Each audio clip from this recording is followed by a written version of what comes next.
காதலித்து திருமணம் செய்த தன் மனைவியையே கொலை செய்துவிட்டு கணவர் நாடகமாடியது அம்பலமாகியுள்ளது. காஞ்சிபுரம் மாவட்டம் மணிமங்கலம் பகுதியை சேர்ந்தவர் ஸ்டெஃபி மெட்டில்டா. இவருக்கும் அவரது வீட்டில் வாடகைக்கு குடியிருந்த ராஜ்மோகன் என்பவருக்கும் நட்பு ஏற்பட்டிருக்கிறது. நாளடைவில் இது காதலாக மாறியுள்ளது. தொடக்கத்தில் எதிர்ப்புகள் எழுந்தாலும் பின்னர் இவர்களது காதலை ஏற்றுக்கொண்ட இரு குடும்பத்தினரும் 2024 ஆண்டு பிப்ரவரி 19 இருவருக்கும் திருமணம் செய்து வைத்துள்ளனர். வரதட்சணையாக 40 சவரன் பெண்ணுக்கும் 50 சவரன் மாப்பிள்ளைக்கும் வழங்கியதோடு சுமார் 2 லட்சம் மதிப்பில் 2 சக்கர வாகனம் மற்றும் 5 லட்சம் மதிப்பில் வீட்டு உபயோக பொருட்களை வழங்கியதாக சொல்லப்படுகிறது. அது மட்டுமில்லாமல் திருமணத்திற்கு முன்பே கணிசமான தொகையை ராஜ்மோகன் பெண் வீட்டாரிடமிருந்து பெற்றதாகவும் தெரிகிறது. ஆனால் திருமணமான சில மாதத்திலேயே கணவரும் அவரது தாயும் ஸ்டெஃபியை அடிக்கடி பணம் கேட்டு கொடுமைப்படுத்தியதோடு ஜாதி பெயரை சொல்லி கேவலமாக திட்டியதாக கூறப்படுகிறது. இந்நிலையில் கடந்த 3ஆம் தேதி அதிகாலையில் ஸ்டெஃபி மெட்டில்டாவின் அண்ணனை தொடர்பு கொண்ட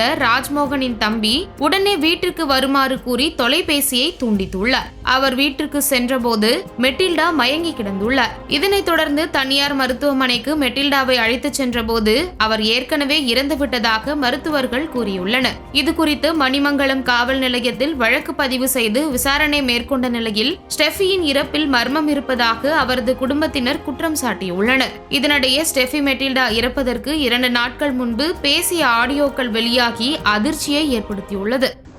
இப்போ எனக்கு பயங்கரமா பாடி ஸ்பாயில் ஆயிடுச்சு தெரியுமா. பேனிக் அட்டாக்லாம் எனக்கு பயங்கரமா வருது தெரியுமா. சின்னதா டென்ஷன் ஆயிட்டாலே எனக்கு பயங்கரமா பேனிக் அட்டாக் வருது. ஹாஸ்பிட்டல் கூட்டு போறாங்க. அந்த பேனிக் அட்டாக் எப்படி ஆயிடுதுன்னா, நீ நோயாளி, அதுலயும் எனக்கு கேவலமா பேசுறாங்க. உங்களுக்கு நோய் இருக்கு, நீங்க அதை என்கிட்ட சொல்லாம நீங்க இது பண்ணிட்டீங்க, இந்த பொண்ணுக்கு முன்னாடியே ஏதோ ஒரு பிரச்சனை இருக்கு அப்படின்னு கொண்டு போயிட்டாங்க. இதைத் தொடர்ந்து ஸ்டெஃபியின் குடும்பத்தினர் தாம்பரம் காவல்துறை ஆணையர் பவன்குமாரிடம் நேரில் புகார் அளித்த நிலையில் விசாரணை சூடு பிடித்தது. அதில் மரணத்திற்கு முன்பு ஸ்டெஃபி தலையில் கொடூரமாக தாக்கப்பட்டிருப்பது தெரிய வந்துள்ளது. இதன் அடிப்படையில் சந்தேகத்தின் பெயரில் வழக்கு பதிவு செய்து விசாரணை மேற்கொண்ட போலீசார் தற்போது இதை கொலை வழக்காக மாற்றியுள்ளனர். ராஜ்மோகன் மீது கொலை வழக்கு பதிவு செய்து கைது செய்து நீதிமன்றத்தில் ஆஜர்படுத்தி சிறையில் அடைத்தனர்.